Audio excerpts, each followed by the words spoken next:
తన చుట్టూ ఎందరో వేల మంది తిరుగుతున్నారు, కానీ అందరికీ దాహం లేదు. స్తోత్రం. ఒక్కడు మాత్రము చెట్టు మీదకి ఎక్కి చూస్తున్నాడు. యేసయ్య ఎవరు అని నేను చూడాలి. ఆయనని దేవుడు వెతుకుతున్నాడు. హల్లెలూయా. ఆయన చుట్టూ వేల మందిని ప్రభువు వెతకట్లేదు. వాళ్ళందరూ ప్రభు కొరకే వచ్చినారు, కానీ నిజంగా ప్రభు ఎవరో తెలుసుకోవాలని వాళ్ళకి దాహం లేదు. ప్రభు చేసే కొన్ని అద్భుత కార్యములు, ఆశ్చర్య కార్యములు, కొన్ని చెప్పే మాటలు వారికి చాలు. కానీ ఒకడు నిజమైన దాహము కలిగి చెట్టు మీద ఎదురు చూస్తున్నాడు.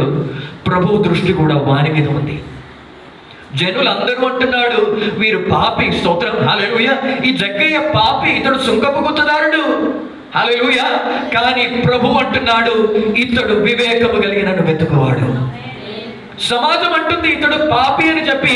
ఇదిగో మేము ఇంతమంది ప్రార్థన చేసే వాళ్ళం ఉన్నాము, సేవ చేసే వాళ్ళం ఉన్నాము, ఉపవాసం ఉండే వాళ్ళు ఉన్నాము, పరిశుద్ధంగా ఉండే వాళ్ళం ఉన్నాము, మమ్మల్ని వదిలిపెట్టి ఆయన దగ్గరికి ఎందుకు వెళ్తున్నావు? యేసు అంటున్నాడు, వివేకము కలిగి వెతుకుతున్న పాపి ఇతడే. 99 వదిలి ఈయన్ని వెతకడానికి నేను వచ్చినాను. హల్లెలూయా. ఈ 99 మంది కొరకు నేను రాలేదు, ఈ ఒక్క పాపి కొరకే నేను వచ్చినాను. నా చుట్టూన్న జనసమూహం నాకు కాని రావడం లేదు, నా చుట్టూన్న జనులు నాకు కనబడడం లేదు. ఈ ఒక్క పాపి నన్ను వెతుకుతున్నాడు కాబట్టి నా దృష్టి ఆయన మీద పడింది. హల్లెలూయా. పైనుండి పిలుస్తున్నాడు, జగ్గయ్య కిందికి రా, నేను నీ ఇంటికి వస్తా. నువ్వు నన్ను వెతుకుతున్నావు కదా, నేను కూడా నిన్ను వెతుకుతున్నాను. హల్లెలూయా. ఇటువంటి వారిని దేవుడు కనుదృష్టి పెట్టినాడు. మీరందరినీ నేను చూస్తుండవచ్చు, మీ అందరినీ నాకంటే కనబడుతుండవచ్చు. హల్లెలూయా. కానీ దేవుని దృష్టికి కనబడుతున్న వారు, ఆయన్ని వెతుకువారు మాత్రమే ఆయన కనబడతారు. పాటలు పాడేవారు కాదండి, త్యాగం చేసేవారు కాదండి, హల్లెలూయా, ఉపవసించేవారు కాదండి, సువార్త చేసేవారు, గొప్ప గొప్ప సేవకులానికి కనబడరు. నిజముగా దాహముతో వెతికేవారు మాత్రమే ఆయనకి కనబడతారు. వారి దాహము లోకమును బట్టి తీరదు, వారి దాహము పాపమును బట్టి తీరదు, వారి దాహము లోక విషయములను బట్టి తీరదు, కొంచెం డబ్బు దొరికితే తీరదు. ఆ ప్రభు ఎప్పుడు వారి జీవితంలో ప్రత్యక్షమవుతాడో అప్పుడే వారి దాహము తీరుతుంది. హల్లెలూయా. హల్లెలూయా. ఇప్పుడు మీరు ఇక్కడికి వచ్చి దాహము దాహము అంటారు, ఇక్కడికి వచ్చి మీరు ఆకలి ఆకలి అంటారు, కానీ లోకములోకి వెళ్ళి ఒక చికెన్ బిర్యానీ తినగానే మీ ఆకలి పోతుంది. హల్లెలూయా. అక్కడికి వెళ్ళి మీరు కొంచెం మంచిగా పడుకుంటే మీకు నెమ్మది వస్తుంది. కొంచెం స్నేహితులతో బంధువులతో మీరు కలిసి కొంచెం తిరిగినప్పుడు మీకు కొంచెం తృప్తి కలుగుతుంది. స్తోత్రం. హల్లెలూయా. కానీ ఇవన్నీ చేసిన తర్వాత కూడా అసంతృప్తితో, దాహముతో, దుఃఖముతో కనిపెడుతున్న ఒక్కరో ఇద్దరో ఉంటారు. అట్టి వారిని దేవుడు వెతుకుతున్నాడు. అయ్యలారా, అమ్మలారా, మీలో వివేకము కలిగిన వారు ఎవరు?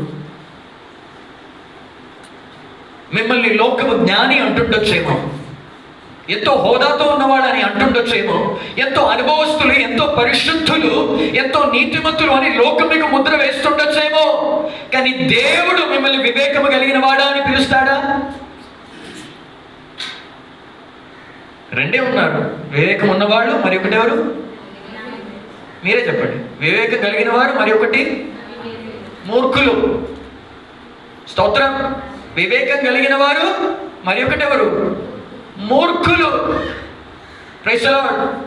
లోకము ఎవరినైతే పరిశుద్ధుడు అంటున్నాడో అతడు దేవుడిని వెతకట్లే, కాబట్టి దేవుడు ఆయనకి ఏం పేరు పిలుస్తున్నాడు? మూర్ఖుడా అని పిలుస్తున్నాడు. స్తోత్రం. ఈయననేమో గొప్ప పాస్టర్ని అనుకుంటున్నాడు, గొప్ప సేవకుణ్ణి అనుకుంటున్నాడు, నాకు 100 మంది విశ్వాసులు ఉన్నారు అనుకుంటున్నాడు, కానీ ఈయన దేవుడిని వెతకట్లే, ఈయన సంఘాన్ని వెతుకుతున్నాడు, విశ్వాసులు వెతుకుతున్నాడు.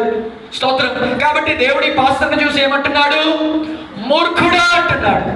కానీ ఏదో స్తోత్రం గుడిసెలో ఏదో అందరూ పాపి అంటూ ఎవరో ఉన్నారు, ఆయన లోపల వెతుకుతున్నాడు. నా ప్రభువా నువ్వు ఎక్కడున్నావు? నా దేవా నువ్వు ఎక్కడున్నావు? స్తోత్రం. హల్లెలూయా. ఈ సమాజం నాకు తృప్తి పరచట్లేదు, ఈ డబ్బు నన్ను తృప్తి పరచట్లేదు. ఆయన్ని చూసి దేవుడు అంటున్నాడు, వివేకం కలిగిన వాడా అని. నా మాట ఎంతమందికి అర్థమవుతుందండి? నా మాట ఎంతమందికి అర్థమవుతుంది? Praise the Lord. ఈరోజు భక్తిపరుడా, మత సంబంధి, క్రైస్తవుడా, నీ వివేకము కలిగిన వాడవా, మూర్ఖుడవా? ఈ రెండు తప్ప మూడోది లేదు. ఈ రెండు తప్ప మూడోది లేదు. నీవు ఇక్కడ ఎంతో ఏడుస్తుండొచ్చు, ఇక్కడ నీవెంతో ప్రార్థన చేస్తుండొచ్చు, కానీ ఇక్కడ నుంచి లేచిన తర్వాత నీ హృదయం దేవుడిని వెతుకుతుందా, లోకమును వెతుకుతుందా? హల్లెలూయా. నీవు ఇక్కడ కూర్చున్నావు, కానీ నీ మనస్సు దేని గురించి చింతిస్తుంది? ఏమి తినడానికి ఉంది, ఏమి ధరించుకోవడానికి ఉంది, ఎక్కడ డబ్బులు ఇవ్వాలి, ఎక్కడ నుండి డబ్బులు తీసుకోవాలి, ఎక్కడికి వెళ్తే నాకు ధనము దొరుకుతుంది, మూర్ఖుడా అని దేవుడు పిలుస్తున్నాడు. Praise the Lord. హల్లెలూయా.